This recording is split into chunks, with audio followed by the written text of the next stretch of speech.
going on is an historic extinction event, and you're in the middle of it right now. The tools: replacement migration, illegal settlement, and massive censorship to suppress the natural immune reaction of your nation and of your people. This is real and lasting.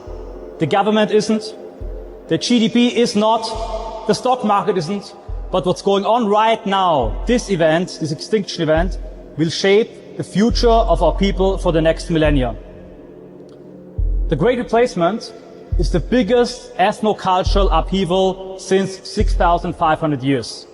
If you take just one message from a presentation, that's it. For the first time in huge parts of Europe, the people alive in 100 years will not be the descendants of the people who lived here 100 years ago. This thread is being cut. In Vienna, the majority of school children are Muslim. 1/3 of the young people in Austria are migrants. The number in Germany is 42%. But it gets even worse if you look closely. Where lies the future of a nation? It lies in its women, in its young women to be precise.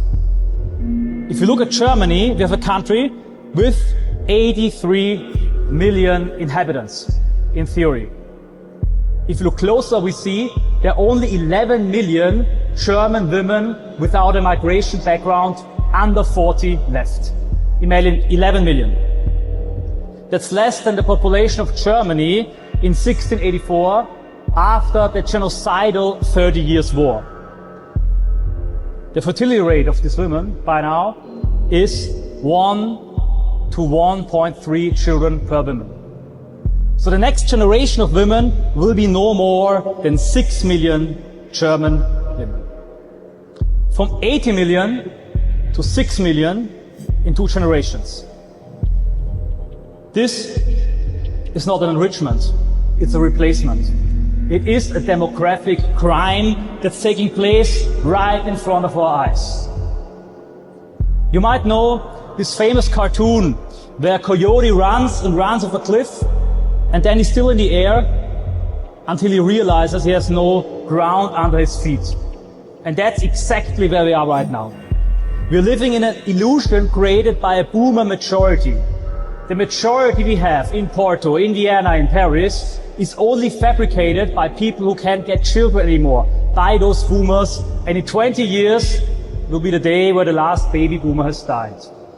And what will emerge is a South African scenario in Europe. Europe will look like South Africa until it becomes Africa. So right now, we have a 20-year time frame to build a fortress Europe and to start remigration, or everything you see will die and go away. But with our willpower and with the help of God, we will not let this happen. Those are some staggeringly dark statistics, and I guarantee you that Germany is not the only place that's experiencing this. And with this happening in basically every Western civilization right now, you can't say that it's all by chance. You can't say that it's just a coincidence. This is absolutely being done by design. This is what the elites want, and if you look at Africa, look at how easy it is to control those people. The vast majority of the population in Africa has no running water, they have no electricity, they don't have access to clean drinking water, they don't have access to food, and look at the way that they're constantly taken advantage of. They're constantly being exploited for their minerals and things that should enrich their entire nation. But the people there have no means to fight back and stand up for themselves. And I think that's what this guy means whenever he says that we're gonna become Africa, in the strictest, most literal form of a metaphorical shift that the world has ever seen. All of these Western nations are gonna be a massive civilization of people walking around around with handcuffs on. We're going to be forced to bend the knee or pay the ultimate consequence. And with this several decades long women's rights movement that's pushing abortion and a lack of accountability, that's teaching all women to be promiscuous and not settle down and actually try to focus on having a family and have good moral values, that's why our birth rates have dropped to 1 to 1.3. We're not having enough children to replace our current population. They don't have to do some mass cull event. They literally just have to wait us out. We're doing it to ourselves, but I'm completely convinced that we're long past the point of no return. I think the only hope we have at this point is to just focus our attention on what comes next. And don't get me wrong, I'm not saying to stop fighting, and I'm certainly not saying to just completely give up hope, but at some point you gotta face reality, and things ain't looking good. If you have a $50 bill and I give it to the barber for my haircut, and then he goes and buys groceries with it from the grocer, and the grocer goes and gets his car washed, the $50 goes from place to place, and after 20 or 30 transactions, the $50 bill belongs to somebody and it's worth $50. Whereas if I pay by card, 1.5% goes to the bank. And then if he takes the money I've given him and pays for the groceries, 1.5% goes to the bank. And after the groceries have been paid for, when he goes to get his car washed, 1.5% goes to the bank. So after 20 or 30 transactions, $50 is gone, the bank has it all. I think that's why they're so desperate to get rid of cash. It's interesting. That's a pretty interesting perspective, pretty interesting way to look at it. So it's not just about controlling what you're able to spend your money on or how much money you're allowed to have, but it's just another way for them to slowly steal from everyone. Just think about this, and I'm sure not everyone has experienced this, but surely the vast majority of people have. You go into some small town gas station and you go up to use the bathroom and they say, oh, you have to make a purchase or you can't use the restroom here. And you've really got to go to the bathroom, so you just grab the closest thing next to the register and throw a stick of gum up there. And then what do they tell you? You can't pay with a debit card unless you spend over $5. The reason they do that is because they're charged a transaction fee, a percentage off of everything that's bought. If you're not spending at least $5, it actually costs that gas station money for you to swipe your debit card. That's the whole reason that they have that rule, is they don't want to pay you to take one of their products. But if you're swiping a debit card to purchase an 85-cent pack of chewing gum, they're essentially paying for you to come in and take one of their products out of the store. And right now, that percentage that they charge for swiping a debit card is probably relatively low compared to what they're gonna charge when there is no cash and they've got you over a barrel. Hey, don't forget to hit like and subscribe if you haven't already, and don't forget to drop your theories and your comments in the comment section down below. Kijk, het is dus gewoon de bril opzetten en dan film ik jou.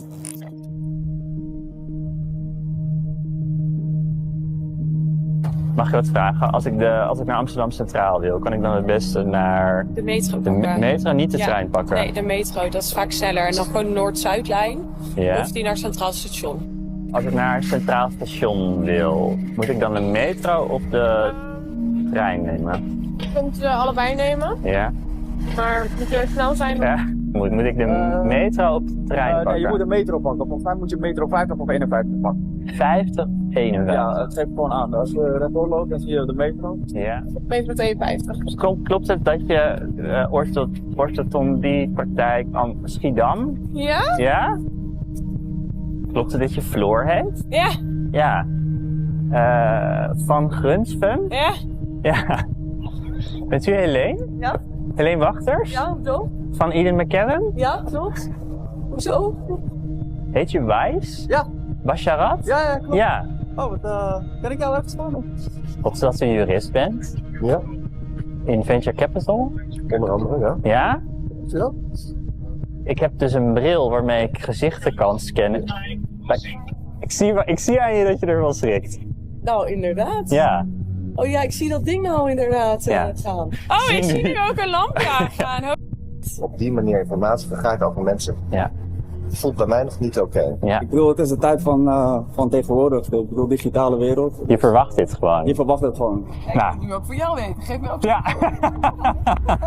Nou, deal. Hier is hij. Succes ermee. Ja, wat heeft hij gedaan allemaal? Nou, zo is het genoeg. Kom hier. You know this is going to be used to some scammer's advantage. When someone approaches you on the street and they just happen to know your name, it's easy for them to convince you that they've met you before. And as soon as you're convinced that this is a person you've interacted with in the past, even if you don't remember who they are, you let your guard down. You can't help but to assume if this was someone you needed to be worried about, you would probably remember your previous interaction. This is terrifying. I would say we've pretty much reached the point where everyone needs to stop posting any photos on social media. Unfortunately, I'm kind of cooked. My face is everywhere at this point. But just knowing that this is a possibility now will help you keep yourself guarded against it. From this point moving on into the future, if someone approaches you and says, hey, I know you from the past, and they just happen to know your name or where you worked, I would say your best bet is to just assume that they're up to no good. We've just reached that point with technology where that's the way we have to be with each other from now on, I guess. It's unfortunate, but that's reality. She said the wonderful thing about central bank digital currency is inflation is no longer a problem. If you have inflation, you just freeze everybody's bank accounts. Isn't that wonderful? Okay. So, central bank digital currency. The important thing to understand about central bank digital currency in an all digital financial system is it's not a currency. It's a control grid. Now, the process to implement central bank digital currency around the world is being overseen by the Bank of International Settlements in Basel, Switzerland. And the Bank of International Settlements is owned by its members. The New York Fed and the Fed are both, the Board of Governors are both shareholders in the BIS. 63 of the top central banks are in the BIS, and they are running a process with a major partnership with the Federal Reserve to implement CBDCs in their prototyping around the world. In 2020, October 2020, there was a panel at the IMF on cross-border payments. Jay Powell, chairman of the Federal Reserve, was there. Augustine Carstens was there, and Augustine Carstens said the following, and I'm going to play this for you in a second, but I want you to know I was basically raised and trained to be a central banker. I was asked to be a governor of the Federal Reserve and declined. But I was raised that way, and one of the things you're raised to understand is you never, ever, you use pretzel talk. You never explain clearly what you're going to do. You know, you talk in circles. And this was the first time I had ever seen a central banker in English explain exactly what they were planning on doing and why. And I almost fell off my chair. And if you think I almost fell off my chair, you should have seen Jay Powell's face. Okay, so here's Augustine Carstens, 57 seconds, explaining CBDCs. All our analysis on CBDC, in particular for the use of general use, we tend to establish the equivalence with cash. And there is a huge difference there. For example, in cash, we don't know, for example, who's using a $100 bill today. We don't know who is using a 1,000 peso bill today. A key difference with the CBDC is that central bank will have absolute control on the rules and regulations that will determine the use of that expression of central bank liability. And also, we will have the technology to enforce that. Those two issues are extremely important, and that makes a huge difference with respect to what cash is. If you had any doubts up until this point that was their game plan, now you know. It's all just one big control mechanism. And here's something else I was thinking about the other day. They're already putting caps on how much money you can have in your checking account. If there's less money flowing around in society, then that means less money for them to take, right? There's not as much for them to siphon back into their own pockets. So when you think about that, this whole thing doesn't make much sense, because basically the less money we have, the less money they can steal from us. The less money they can transition from the bottom to the top. I'm almost wondering if their end game plan is for all of us to still be using currency, even though it would be digital, but they themselves will no longer have a need for it. There's this small group of elites who plan to own everything. So what purpose would they have for using any type of currency? If there's something they want, they'll just pick up the phone and make a call and it'll be delivered to them. They'll already own it. And I hope I'm explaining this well, but the basic idea is that we'll be down here on the bottom fighting for scraps in regards to currency, all just in an effort to literally survive. But since they have ownership and control over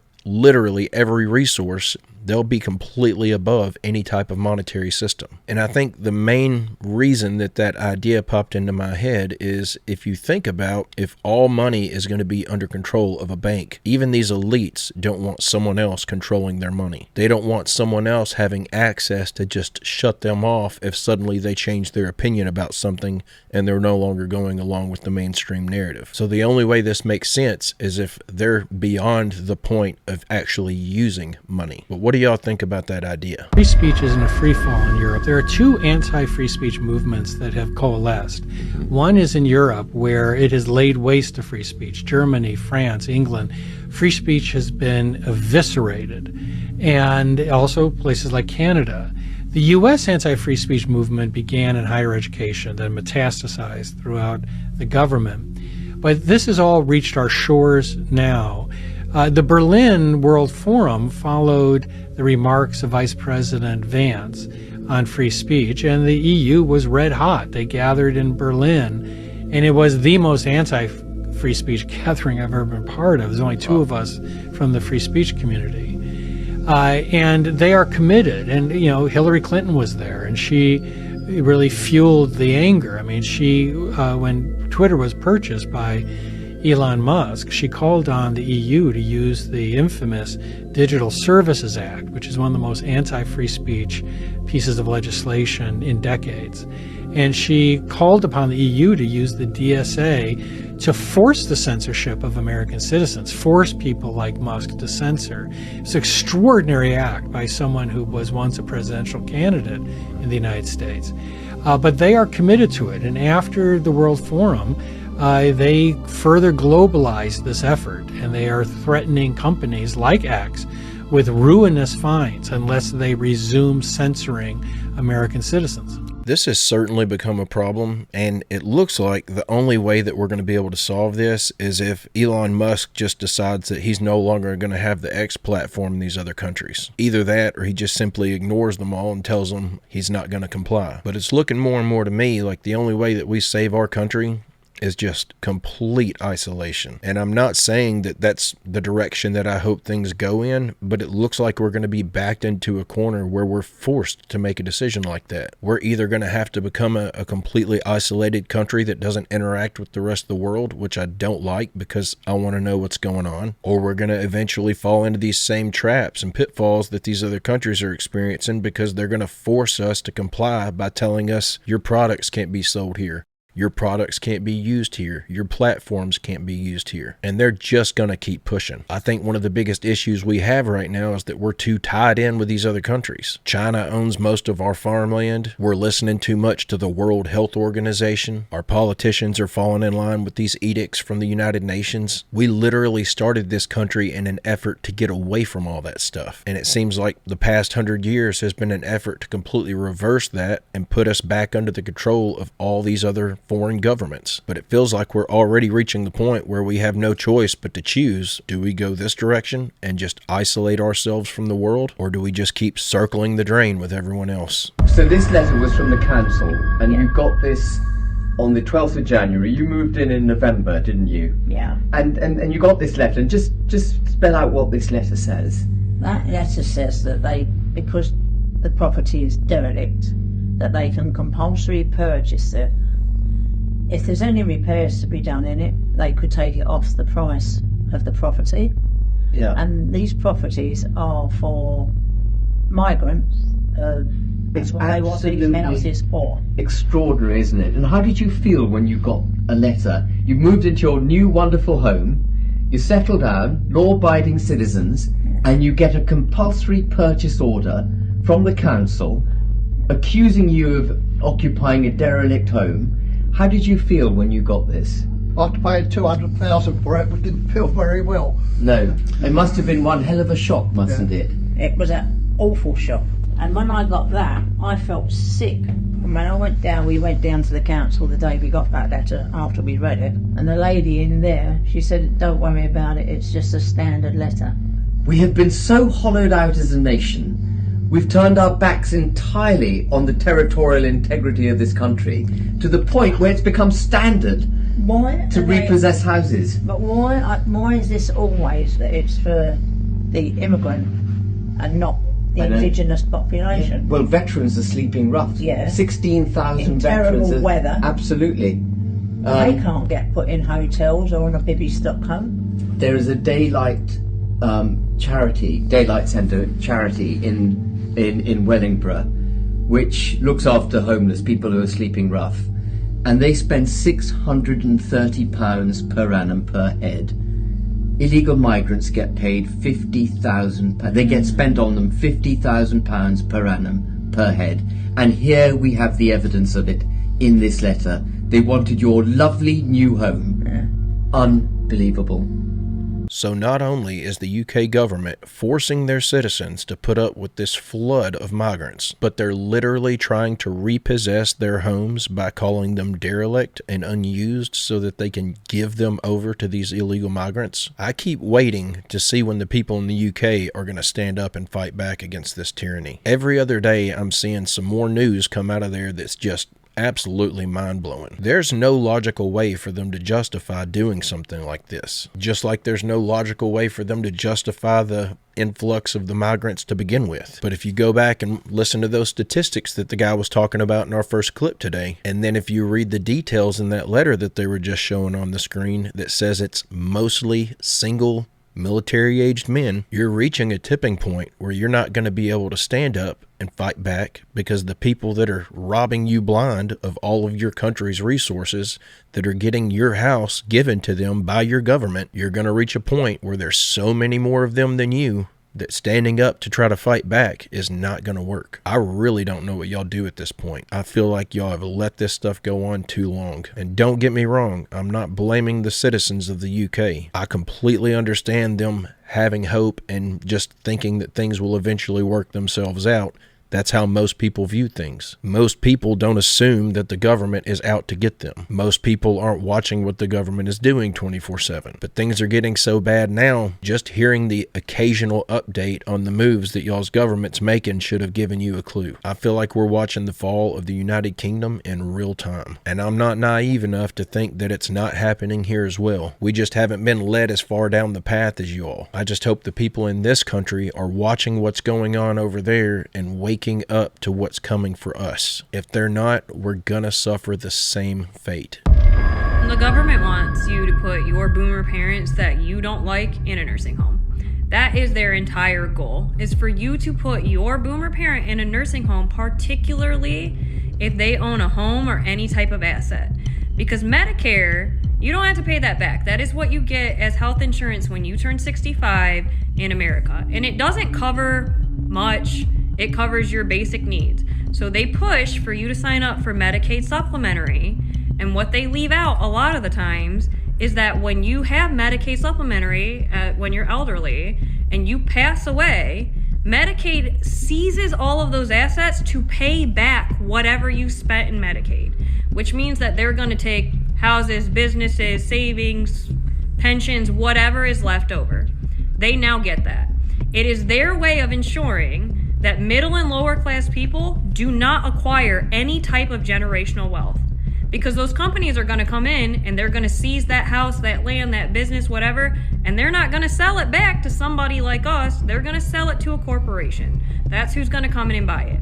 So for everybody that's like, I'm never taking care of my parents, I'm putting them in a home, yada, yada, yada, that's fine if that's what you want to do. But you're going to lose everything that they own if you choose to do that. And it's sad that people watching this are probably only going to make the decision to keep their loved ones, who they claim are loved ones, at home whenever they reach an elderly age because they don't want to lose their belongings. If our society was more focused on having good morals, if people genuinely cared about each other anymore, we wouldn't have an issue like this. I've spent most of my adult life working as a maintenance technician in long-term care facilities. I know, beyond a shadow of a doubt, that sometimes a nursing home is your only option. If one of your elderly parents has dementia or something and they become violent and you've got young kids, you can't keep them in your home and take care of them. And they do dangerous stuff. My mother-in-law lived with us for a while, and she would turn the stove on and not realize that she did it. And I had 4 young kids living in my house at the time. But even still, we tried to make that work. We tried to make the best of a bad situation because we love her. But no one has compassion anymore. Everyone's so quick to just get rid of someone they claim they love because it makes their life a little easier. And what do they think is going to happen to them whenever they find themselves in that same situation 30 or 40 years from now? And I don't want to be a burden on my kids whenever I get into old age, but they can stick me in the shed in the backyard. Just make sure I've got heating and air conditioning and I'll be fine. But the whole reason this system was set up like this is it's just another opportunity for the government to steal stuff. Almost every new law that they pass is just another opportunity for them to screw over the citizens. Everyone thinks that the government is there to work for us, but that's just on paper. That's the way it's supposed to be, but it hasn't worked that way in a very long time. The federal government is just a huge open-air mob organization. They're robbing us all blind while advertising on live TV what their next move is. And due to threats of violence and incarceration, we can't do anything to protect ourselves from them. The whole system's going to have to be dismantled. It's the only way I see us getting out of this. But guys and gals, I'm going to go ahead and end the video right there. I hope you enjoyed these clips we watched together today. God willing, I'll be back tomorrow with another one. I hope you come back to join me. Don't forget to leave a like and subscribe if you haven't already. And don't forget to drop your theories and your comments in the comment section down below. But everyone, I really appreciate everybody hanging out with me. I appreciate that there's so much interest in this type of stuff. It makes me feel like I'm not just out here going crazy on my own. It gives me hope just knowing how much interest there is in people being aware of their surroundings and knowing what's being done to us. But guys and gals, I hope everyone has a great, safe, fantastic rest of your day, and I will see you all tomorrow.